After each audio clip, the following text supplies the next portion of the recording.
Imagine this deep in the heart of the wild. A secret world is rising, a world where the creatures we call our closest relatives are no longer just surviving but organizing, ruling, and building kingdoms. This is Jungle Realms.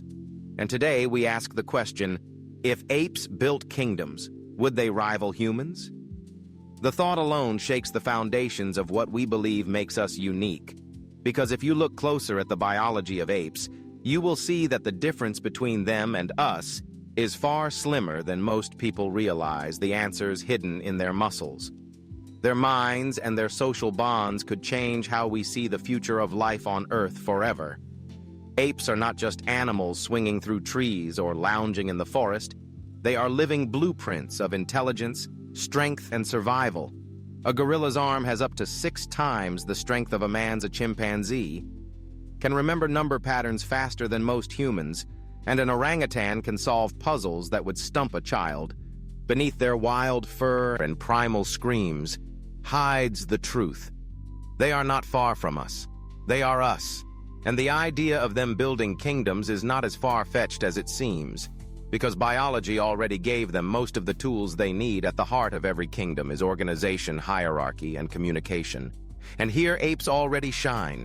Gorillas live in troops with a silverback as the leader, protecting and guiding his family with wisdom and brute force. Chimpanzees form coalitions using alliances and betrayals in ways that mirror human politics, while bonobos solve disputes not with violence but with social bonding and cooperation. In other words, the DNA of governance already lives inside them. They practice leadership, loyalty, rebellion, even diplomacy. It is just hidden beneath the canopy of the jungle instead of the walls of a palace. But what would these kingdoms look like? Imagine gorilla citadels built in mountain forests. Their walls formed not of stone but of interwoven trees and vines.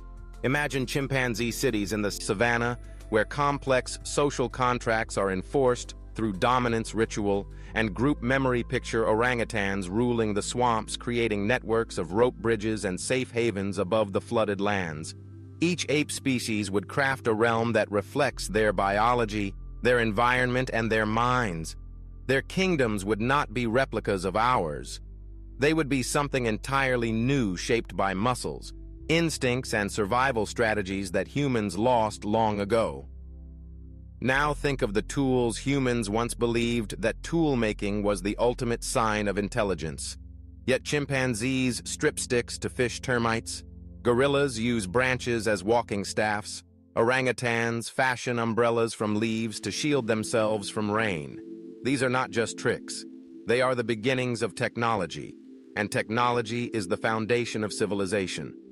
If evolution pushed just a little further, or if circumstances demanded it, apes could pass down these skills, refine them, and grow them into systems of knowledge. Imagine the moment when fire is no longer feared but harnessed, when stone is no longer just a weapon but a building block. That is when an ape kingdom would truly rival our own. Their strength gives them another advantage where humans rely on machines.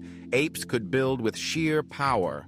A gorilla lifting logs that would take 4 men to move, a chimpanzee army climbing walls and scaling obstacles faster than any human soldier in the raw contest of biology. Humans are weak. It is only through our inventions that we rose to dominance. But if apes learned to unite strength with knowledge, then our skyscrapers and machines would not be so untouchable. And what of war every kingdom faces? The question of defense and conquest. In this realm, apes are already warriors. Chimpanzees have been documented, planning group hunts, executing ambushes, and even waging wars against rival troops.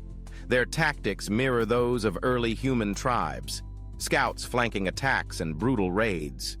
Gorillas rely on intimidation. Their sheer presence is enough to stop threats, while bonobos, though peaceful, might create coalitions that overwhelm enemies with numbers.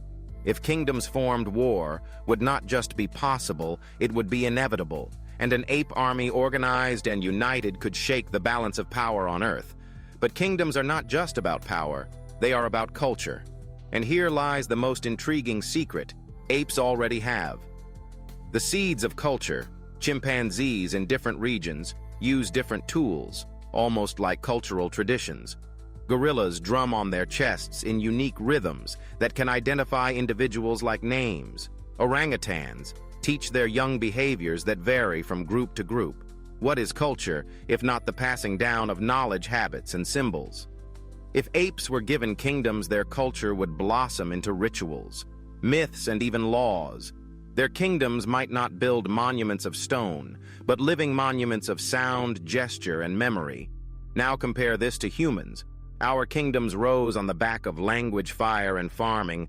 Without these three pillars, civilization would have crumbled. Apes already have complex communication. They use gestures, facial expressions, and vocal calls that convey not just warnings, but emotions, alliances, and intent.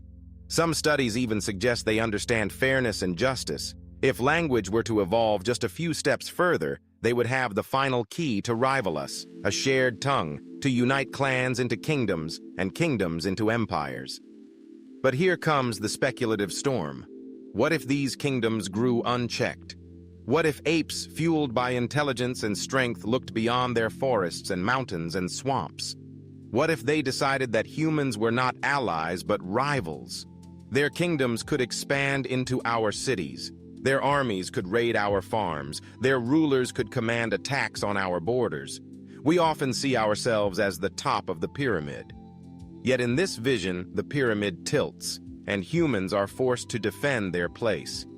The idea is chilling, not because it is fantasy, but because the biology for it already exists in the ape, and yet, would they really choose war? Perhaps not. Perhaps their kingdoms would rise in ways we cannot imagine. Gorillas creating societies built on strength and protection rather than conquest.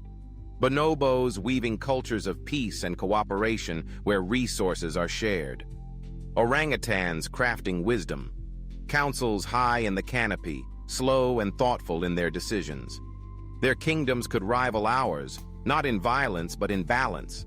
They could show us forms of civilization, humans forgot in the rush for dominance, kingdoms that live with the jungle instead of against it, that thrive without destroying their world. Think of the paradox. Humans build kingdoms that expand endlessly, consuming land, draining rivers, leveling forests. But apes, if they rose, might build kingdoms that preserve the very ecosystems that give them life. Their power would not be in concrete and steel, but in harmony. And yet harmony does not mean weakness. It could be the very thing that makes them stronger than us, because a kingdom that endures in balance may outlast one that feeds on destruction. So if apes built kingdoms, would they rival humans? The answer is not simple in brute strength. Yes, in intelligence they are closer than we dare admit in culture. They are already planting seeds in war. They are capable, and in peace, they might surpass us. Perhaps the true rival of humanity is not a beast from mythology, not an alien from the stars, but the apes who share our bloodline, our habits, and our hidden potential. The line that separates us is thin, and the thought that it could shift is both terrifying and fascinating. A reminder that our place at the top is not eternal. It is borrowed, and in the heart of the jungle, another realm waits, silent, patient, and watching.